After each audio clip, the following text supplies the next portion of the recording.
Hey everybody, Dacia here. That means it's Wednesday at 12:30 Central. And so I'm live for Corporate Caffeine. And as you can see, I brought a friend along. I know this sounds super weird, but you guys have probably heard this from me before. I have been ridiculously and wildly blessed with Mm. brilliant people in my life. Mm. And it is fun to be around brilliant people. They bring wisdom and insight. They ask smart, good questions, and they bring the best out in you. And so I love getting to introduce you guys to the brilliant people that I am introduced to. And today is no exception. So Greg Benson, who is an EOS implementer, is on with me today. And you guys probably noticed that I'm going to throw Greg into the deep end today. We are going to talk about what's the role of emotion and how does it derail us or help us, and like what's going on, because Greg helps a lot of leaders navigate and reduce the drama and stress of their business lives. And so Greg, let's go ahead and swim in the deep end today, shall we? Welcome. Let's jump in. Absolutely. So how did you dive into that part? Because really, even when you communicate about your work and how you help Mhm. businesses grow, you really do go to the heart of committing to business leaders that you're going to help them regain sanity, like calm stress down and figure out how to navigate the emotional landmine. So why is business so emotional, and why did you decide to go Mm. into that landmine and that was the place you wanted to help people?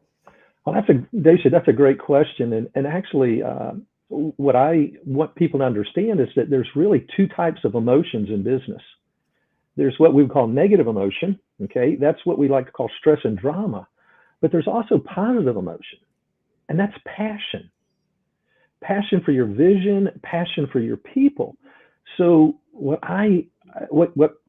fires me up is helping them implement EOS in a way that allows them to get rid of that negative emotion, that stress and drama, okay, but yet ignite the passion that they have for their vision, the impact that it's going to have on their employees, on their community, and the business environment, and ultimately their destiny, their legacy. So that's two ways that I divide it.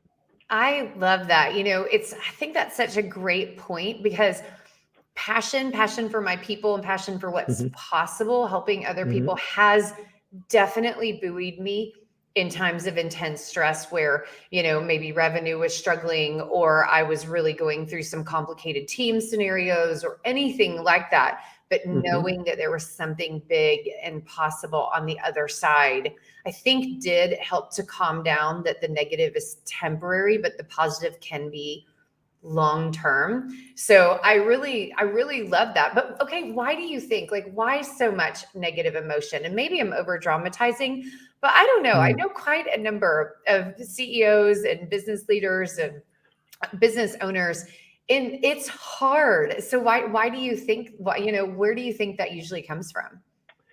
I think it comes from an incongruency between the values of the people and the values of the organization. So if my values aren't congruent with yours, if they don't match yours, there's going to be a friction there. And in EOS, one of the main things that we work on, and we have to credit Jim Collins for this, is getting the right people into the right seats. Getting right people are people that have your core values. Now, you may have a problem with them, okay? But because you have the same core values, the same value system, it's so much easier to work it out. Okay, But so they, it, I love that. So sorry. yeah. Go ahead. And so, for example, if not speaking the truth and love to a person, and there's two sides to that equation, if I can't speak to you in a way that respects you and also honors you to improve you, on either two sides of those, it creates a problem for the organization. We've got to be able to communicate openly and honestly. So true. So, when you're talking about finding people with similar core values, what does Mm. that look like? Is it as simple as knowing your core values and asking smart questions? Or, how Mm. do you identify that alignment? So in EOS, we have a simple tool. It's called the People Analyzer. And it's not as scary as it sounds. It's a simple tool where you list your core values across the top of a little matrix and the names of your employees, or maybe it's your candidates that you want to hire. And you have a nice conversation with them. And you just share what your core values are here.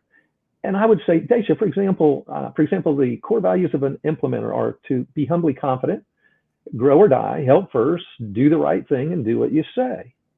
And so I would have a conversation with you and say, hey, Dacia, would you mind giving me an example in your own life how you manifest or you show help first in your own life? And then you would get an opportunity to share that. And then you hear that passion and that resonance in the person's voice and in their communication. It's in their face, it's in their responses. And so you can't hide your emotions. And maybe if you're hiding your emotions, it might tell you something. It's a great point. Like, I am a big believer that people always tell on themselves. You just have to be willing to see it and listen for it.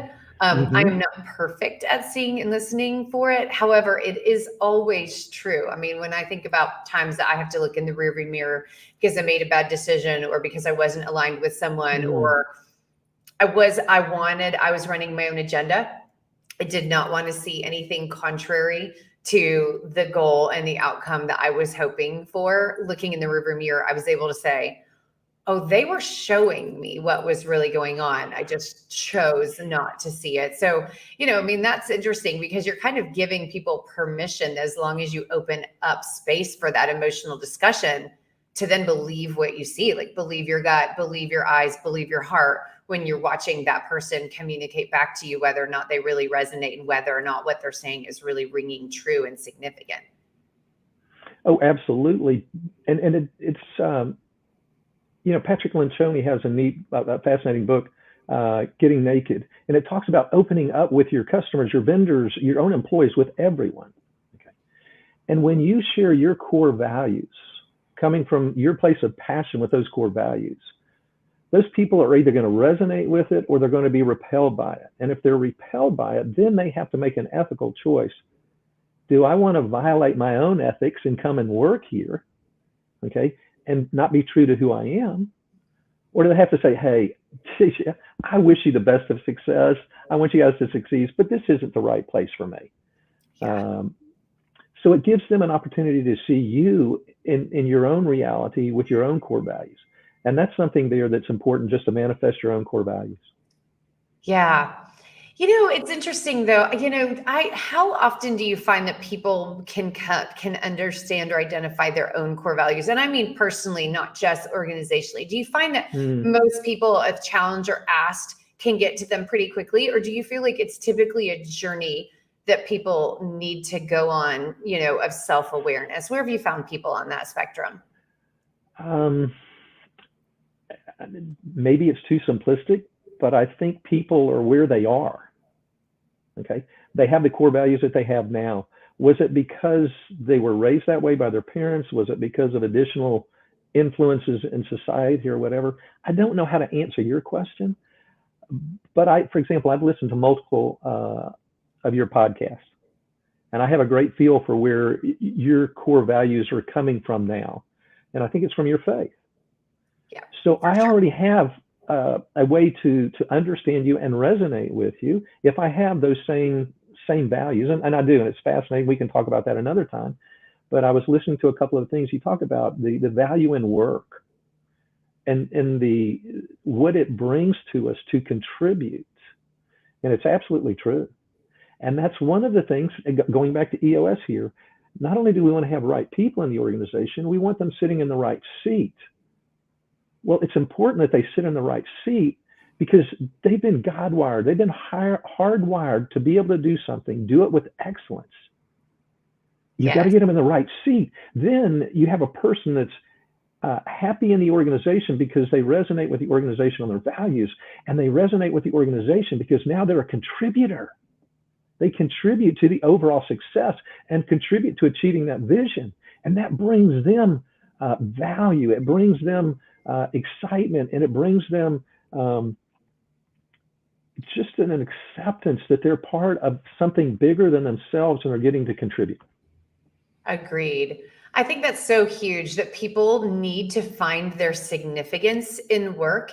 And so you're right. I'm constantly challenging people, find it. Like, don't be a victim. Like, you always have power, you always have significance. However, it is a massive gift as a leader, and as the founder or business owner of an organization where you can gift that to people so that they can find it on their own, so they can partner with you, so that, like you said, where they're in a lane where their contribution is really true to who they are, what they want to deliver, and on top of that, what you need them to deliver, because they're part of a team. Like, they're not just like the solo individual, working in a silo typically. So I love that. So what are some of the other things, where stress shows up? I mean, is it almost always around people and misalignment, or what are some of the other common places, maybe even where our stress creates blind spots for people that you see are really derailing people in their ability to find joy in their work, joy in their companies, joy in their leadership?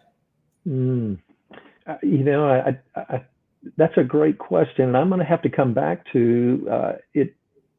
It always centers with people, and it comes back with a misalignment with maybe the vision of the organization, not only the core values, but where they're going, and not only where they're going, how they want to get there. So it comes from surrounding yourselves, and this may sound oversimplistic, but that's one of the essences of EOS is simplicity, is surrounding yourselves with people that have your core values, and that's right people that are sitting in the right seats. Because if you have right people that the core values are consistent and they're in the right seat, they're able to have open and honest communications because they know they can trust the other people. Again, Lencioni's, many of his books center around trust. And that's what EOS helps them do, okay, is develop trust, because we have known expectations. Okay, we know what the core values are. We know what the roles are in the seat. We know where we're going. We know how we're going to get there. So many of things now, there's clarity, and so it eliminates a lot of that. I love the word simple, because simple does not mean easy. Like, it rarely is, but I do think simple is a profoundly important, not rule, but a principle, maybe to be attracted to or to seek out, in your own journey or in your own goal setting. Like, a long time ago, I had a big aha moment. I was praying a lot about, how do I recognize God? You always, like, you hear, like, God will show you the way. And I was like, how? Like, how am I going to know? Like, what's the right path? And one of the things that I learned through asking that question in my prayer life was, don't chase chaos. Because while God will help me through chaos, he will not create it. He will not be the arbiter of it, right? And he's a God of order and peace. And order and peace really is related to simplicity. So it's not easy. It's not scary, right? Things can be difficult, but, I think sometimes, when you start seeing complexity and layers on top of layers, I mean, I really appreciate what you're saying. And I appreciate the return to certain fundamentals, that if you set up structure around what aligns with your heart, how you see the world, and how you're naturally wired, you set your team and your systems up for that, then it is simple. It's not complicated and convoluted and chaotic. I mean, that by default, when you make those difficult but important decisions back towards simplicity, I mean, it's a game changer. Oh, you're absolutely right there. You're absolutely right. And one of the things that's fascinating is one of the greatest minds, science minds that we recognize today is Albert Einstein. And he's famous for saying, if you can't simply explain something in a simple way, then you don't understand it well enough. Okay, go back and understand. So we talk about in EOS that you have to share something with people 7 times before they hear it the first time. But when we say hear, we don't mean physically hear. We mean begin to understand. And so that's an aspect of it. In EOS, we understand that, and you talked about this a minute ago, change is so hard. Changing behavior is so hard. It takes time. Okay, it's simple what EOS is, the tools and the disciplines. But having people change their own behaviors is what is difficult, the hard part of it. I don't know So, if you found that or so not. true. Hey, one Yeah. thing I want to share one other piece here. You talk about hearing when God's speaking to you. One of the things that I'm doing for my own self is I'm going through the 23rd Psalm. I set an alarm for 9, noon, 3, and 6. Now, I can't always stop at those times, but I just read through the 23rd Psalm, and it talks about how he leads us. The good shepherd leads us in right paths. One of the things about understanding about a shepherd is he would also often do it by merely tossing a rock to the outside of the flock, a little rock. Or maybe it's a whistle, just a little whistle. And, to keep those sheep moving in the right direction. And I take comfort in that. Yeah. Okay. That knowing that he is there guiding me in ways I might not be able to understand and comprehend. I still have to use my brain. I still have to be logical, but I need to listen as well and look for indicators. Just thought I'd toss that out as well.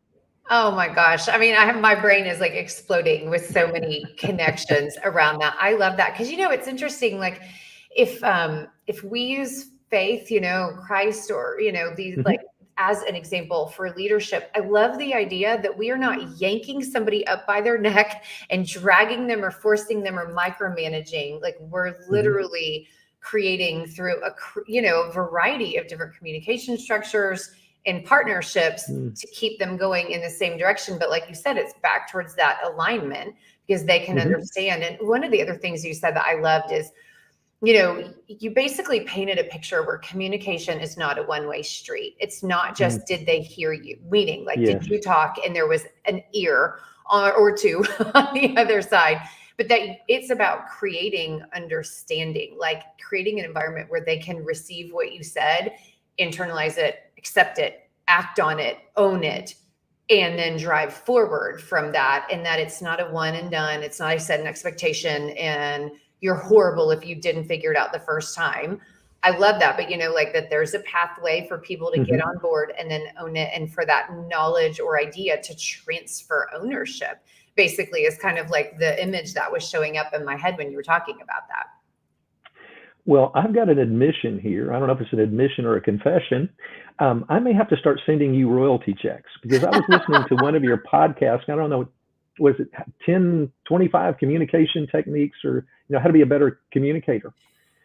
And my takeaway from that, and I've used this, literally I used it yesterday and I've used it multiple times in our sessions because I tell when we're in our all-day sessions, I say have two expectations.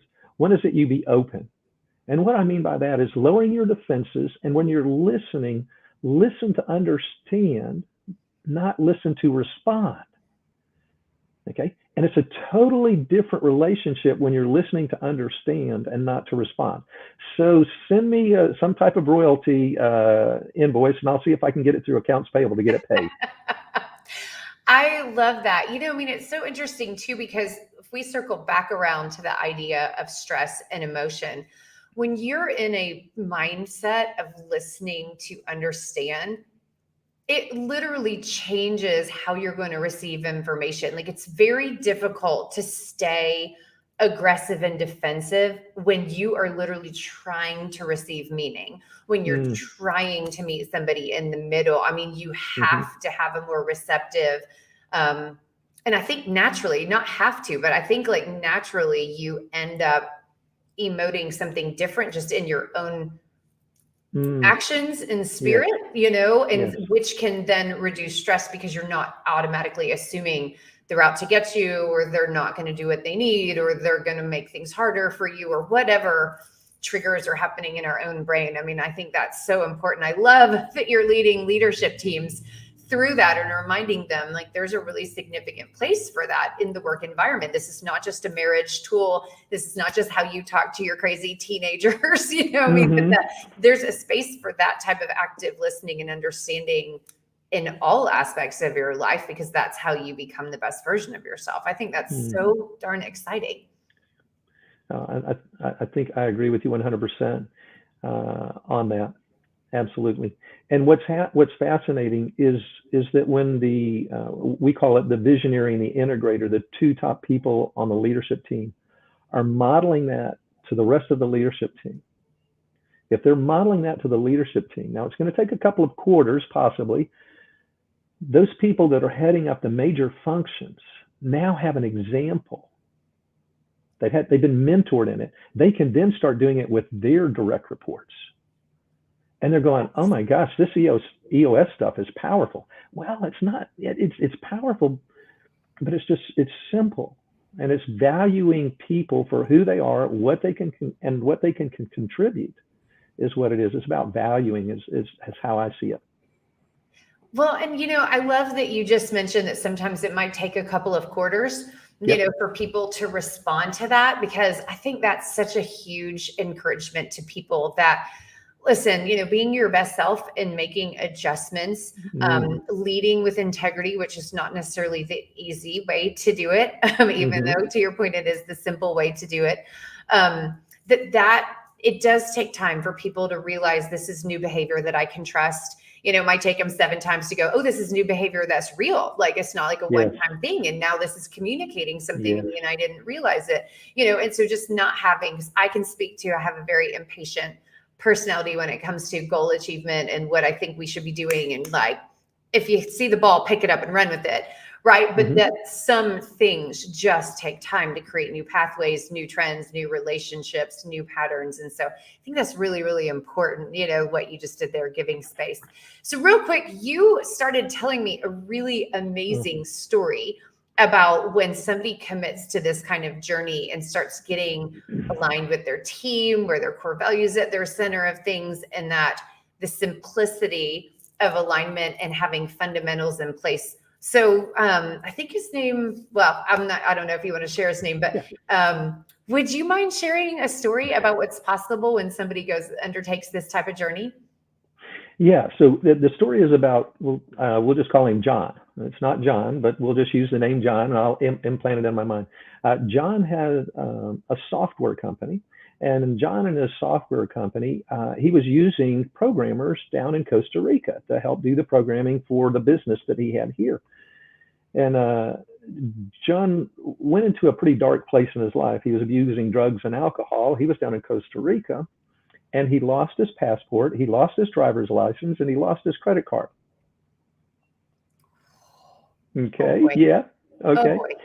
And he was down there doing, I guess in Costa Rica, they're probably drinking rum, maybe tequila. I don't know what it was, but he was enjoying plenty of that, and was also adding to that white powdery substances. Yeah. I'll let you guess what that was. I don't know what. So anyhow, he realizes he can't buy a ticket back. He can't get on the airplane. Okay. I mean, he can't get back. And he had grown up in a home where his parents had modeled solid faith in Christ and been a great example for him. But like many of us, he was on a dark road at that time, and he made a commitment. Okay, he said, Lord, if you get me back home, I'll go into rehab.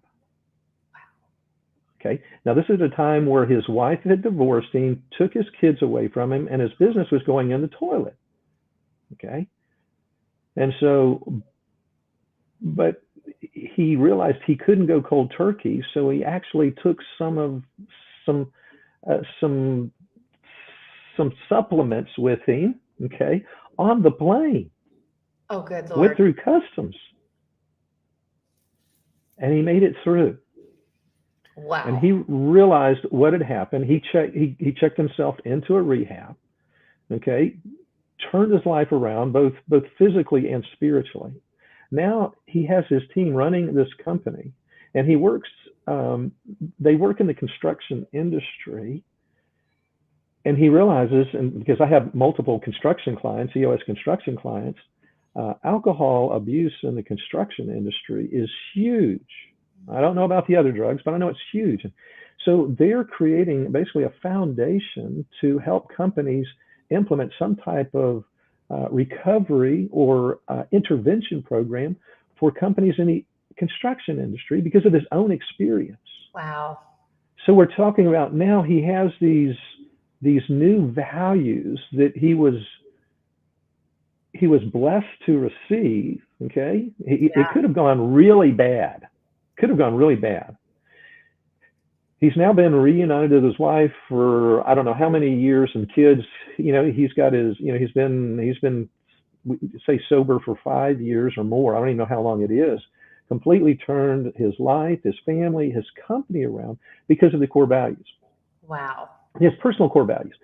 So when they had tried to self-implement EOS and had done an okay job, but they weren't satisfied with the results. Well, I came in to help them, and I helped them with being able to talk openly and honestly on the leadership team. Okay, there were members on the leadership team that really didn't have the core values and weren't able to sit in the right seats. And they did it in such a respectful, caring way to talk about that. And at the end of that full day session together, John got together with me with the other person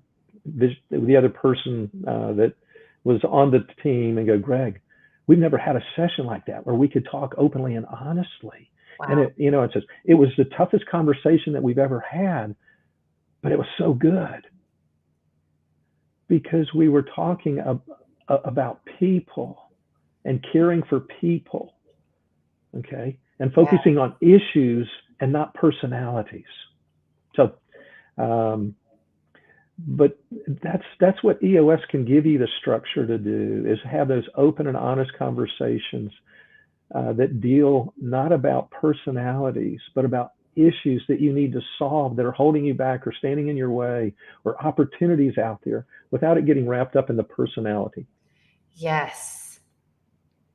I think that's amazing. It's about getting to the heart of what's really, really going on and creating scenarios where multiple people can actually talk about it, not be distracted, not chase something that's not real. I think that is absolutely incredible. And just to hear that that's what's possible, like no matter where the transformation comes from, that the journey is about continuing to implement it and walk in alignment, as you move forward, not go backwards. So that is so exciting.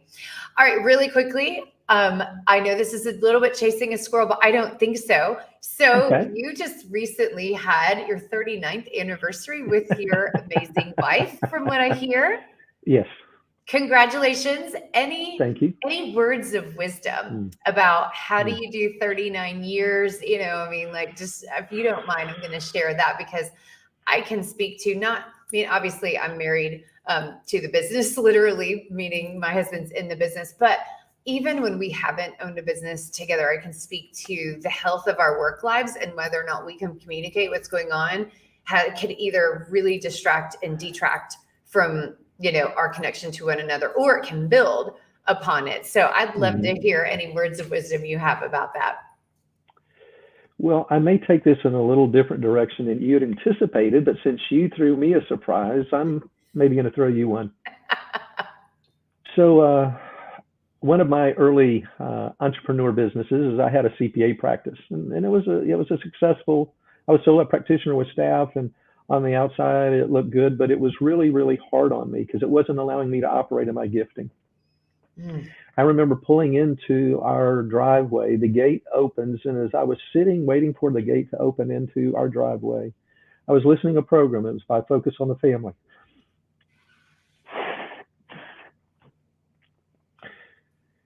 And the program, sorry. Don't be. The program was about people that were struggling in their marriage.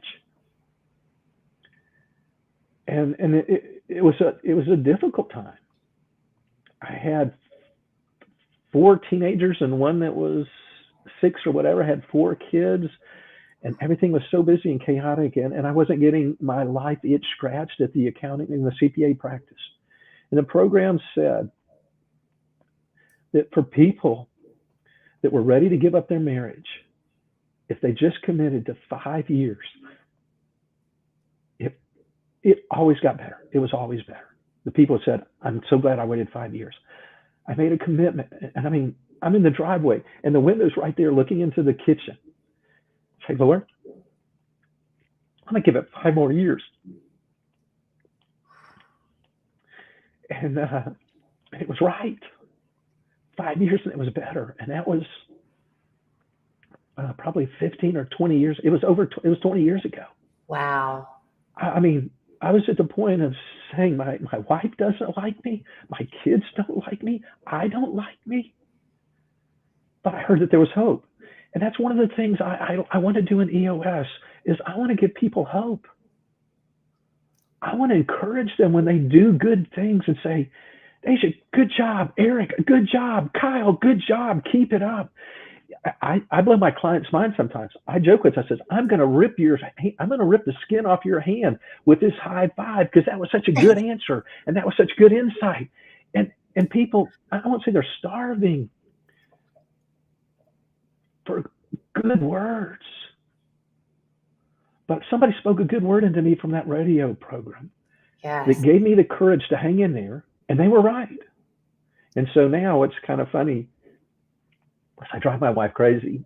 You know, when we're in the bed looking at each other, she's closing her eyes, and she'll open her eyes and look at me, and I'll be looking at her, and she go, "What are you doing?" I'm looking at my pretty girl. Oh. She'll roll her eyes, close them, and roll over to the other side. You know, and it's but so business and in marriage and with your kids. Today is not the end, and it's not what it has to be or what it can be. It can be so much more. Don't give up. Keep struggling. Keep trying different things if what you're doing now isn't working. Find people to help you, whether it's marketing, whether it's operating your business or your marriage or kids. Find people that can help you. Yes. Don't give up. Yes. Oh, I absolutely love that.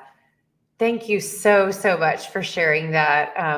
Just such an amazing and just bold display of strength and just your heart on why you want to help, why you're willing to go to the deep end with people and how far you'll go in order to get them to a better place. And that was just absolutely amazing. David Ball just said it in the comments. I mean, just so powerful. So Greg, thank you so much for sharing and happy anniversary. And I am beyond delighted to know how much redemption and love and joy that commitment, and that obedience in your heart opened up to you. I mean, that, it was gifted back to you tenfold. That's absolutely amazing. Yes. Well, Daisy, I have a favor to ask of you. Okay. You don't have to commit to it now, but I want you to put it in your calendar 39 years from now to do a follow-up interview with me. I love it. Yes, right. Oh, so great. So, okay, Greg, where can people find you, connect with you, follow you? Because you guys, I mean, if you have not figured it out, Greg is someone that is worthy of your attention and worthy of your heart. So, Greg, where can they find you and connect with you?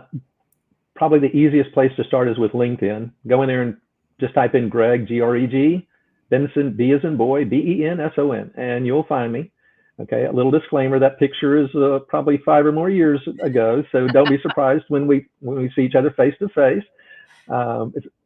Also, you can find me on the EOS Worldwide website. So go on there and look under implementers and type in Greg Benson, and it'll tell you some more. So yeah, 2 great places. Well, you guys definitely follow Greg. And Greg, thank you so much for your gift of time and your willingness to share how you help other people and how your life has been transformed. And this has been everything that I had hoped it would be with you and more. So thank you so much. And you guys have an amazing week. Be brave. Be bold. Your story is worthy of being told and it's worthy of being elevated. So Greg's right. Find the people that will elevate you and see your potential for what it is. And then you can pass that on to others. Onward and upward, you guys. Bye-bye.